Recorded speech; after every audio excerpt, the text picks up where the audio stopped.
Sayyidina Muhammadin lagzitan halu.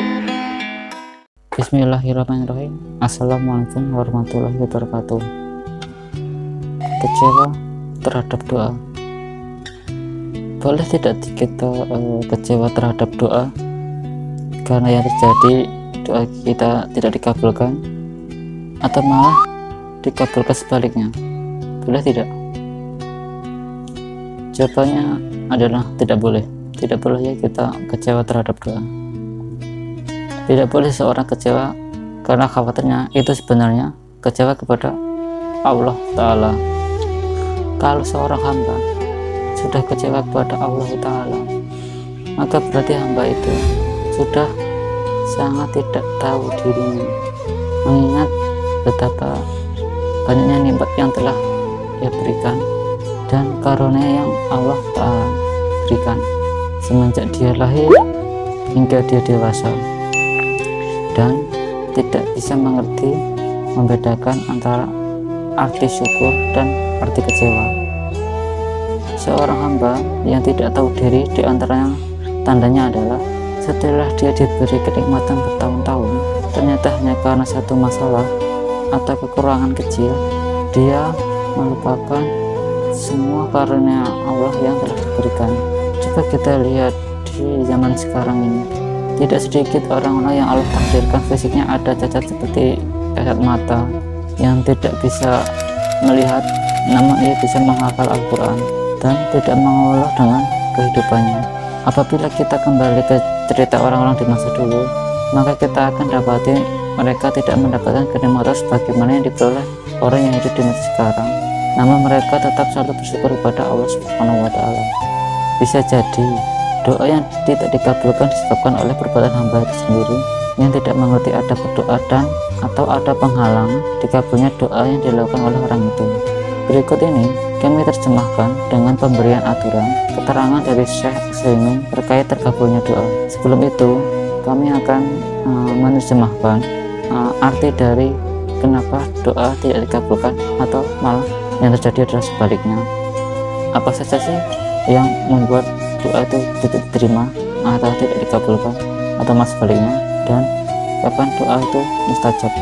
Yang pertama, kita harus mengetahui bahwa doa itu adalah ibadah, dan itu adalah salah satu dari cara untuk mendekatkan diri kepada Allah Subhanahu wa Ta'ala. Sebab ketika seseorang itu berdoa kepada Allah Subhanahu wa Ta'ala, berarti dia mengakui dirinya bahwa ada kelalaian dari dirinya dan ketidaksempurnaan, dan mengakui kesempurnaan Rabb-nya atau Allah Subhanahu wa Ta'ala, sehingga ia menghadap Allah Subhanahu wa Ta'ala dan menghadap dengan berdoa. Disitulah terdapat pengagungan Allah Subhanahu wa Ta'ala dan pengagungan hambanya oleh Allah Subhanahu wa Ta'ala. Kemudian telah ada riwayat dari Nabi Muhammad SAW yang menyebutkan bahwa doa adalah ibadah. Oleh karena itu, seseorang dihukumi bertakarub kepada Allah meski hanya dengan doa. Ketika ia berdoa, di samping itu termasuk bertakarub kepada Allah Subhanahu wa Ta'ala, bisa jadi doanya akan dikabulkan dan tujuannya tercapai, atau ia akan dilindungi dari keburukan yang lebih besar dari manfaat yang diperoleh dari apa yang ia inginkan dari doanya, atau Allah akan menyimpan pahala untuknya dan diberikan di hari kiamat. Siapapun yang berdoa kepada Allah Subhanahu wa Ta'ala tidak akan rugi, namun ada syarat dan adabnya. Yang pertama, ketika berdoa, seseorang meyakini bahwa ia memerlukan Allah Subhanahu wa Ta'ala. Yang kedua, tidak ada manfaat atau mudarat atas dirinya kecuali atas kehendak Allah Subhanahu wa Ta'ala. Tiga, meyakini bahwa Allah Subhanahu wa Ta'ala itu telah sempurna. Empat, meyakini akan adanya kesempurnaan rahmat, kebaikan, karunia, dan kemampuannya. Yang kelima, dia berharap dan menginginkan dikabulkannya doa. Dia tidak berdoa namun hatinya ragu apakah ini akan terjadi atau tidak, dan dia berdoa dengan disertai rasa percaya terhadap faedahnya. Yang keenam, tidak melampaui batas dalam doanya, misalnya meminta kepada Allah Subhanahu wa Ta'ala yang tidak boleh dalam syariat. Kemudian di antara adab berdoa adalah yang pertama, tidak berdoa dengan sesuatu yang tidak halal dengan syariat, dan dia tidak berdoa dengan dosa atau pemotongan silaturahim. Yang dua, makan dan busanya tidak berasal dari sesuatu yang haram, karena sesuatu yang haraman menghalangi dikabulkannya doa. Sebagaimana doa Nabi Muhammad SAW, sesungguhnya Allah itu baik dan dia tidak menerima kecuali yang baik. Lalu di antara waktu diharapkan doa menjadi terkabul kala itu adalah yang pertama sepertiga malam terakhir, yang kedua adalah di antara azan dan iqamah. Di antara keadaan yang diharapkan doa kita diterima kala itu adalah ketika seorang bersujud. Sesungguhnya berdoa kalau sujud lebih dekat dan dikabulkan. Dalam hadis riwayat Muslim Fathal Islamiyah bab 4 halaman 171 sampai halaman 172, Nabi Muhammad SAW bersabda, saat yang paling dekat antara seorang hamba dengan Rabbnya adalah ketika ia sujud.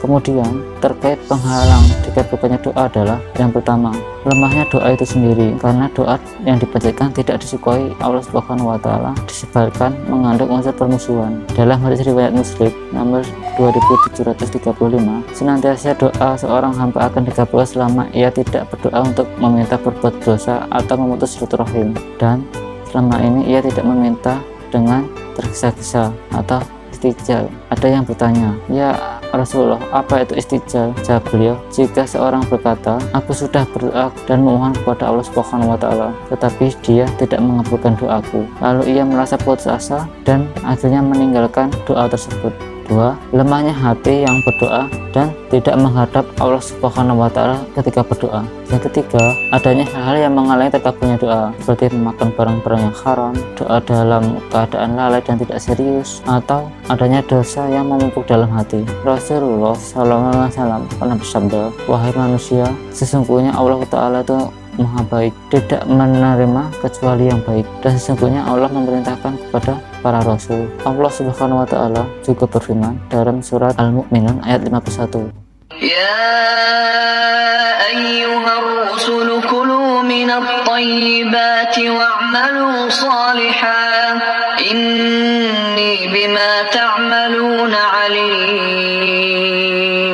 Yang artinya, hai Rasul-Rasul, makanlah dari makanan yang baik-baik dan kerjakanlah amal yang saleh. Kemudian Allah juga berfirman dalam surat Al-Baqarah ayat 172.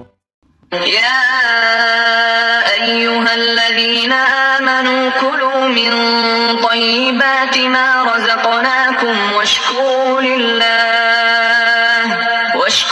lillahi in kuntum iyyahu ta'budun. Orang-orang yang beriman, makanlah dari rezeki yang baik-baik yang kami berikan kepada kamu.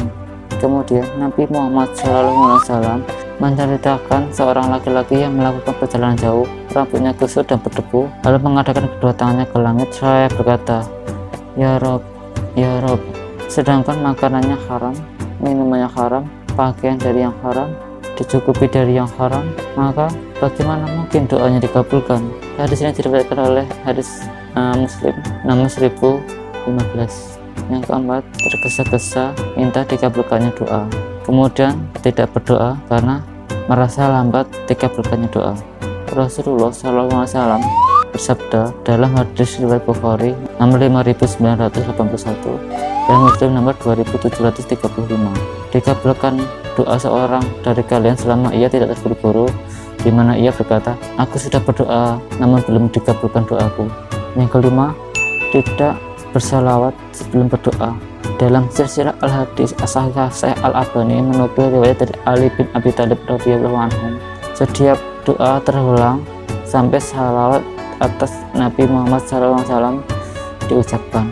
Dalam salah satu hadis disebutkan Abdullah bin Mas'ud radhiyallahu anhu berkata, dalam hadis riwayat At-Tirmizi bab 2 halaman 488 nomor 593, aku pernah sholat di mana Nabi Muhammad SAW, Abu Bakar dan Umar sedang bersama. Ketika aku duduk, aku mulai memuji dan mengagungkan Allah Subhanahu wa taala, kemudian bersalawat atas Nabi Muhammad SAW, lalu berdoa untuk diriku. Kemudian Nabi Muhammad SAW bersabda, mintalah kamu akan diberi, mintalah kamu akan diberi. Baik, itulah penjelasan dari kecewa terhadap doa, kecewanya hamba terhadap doa.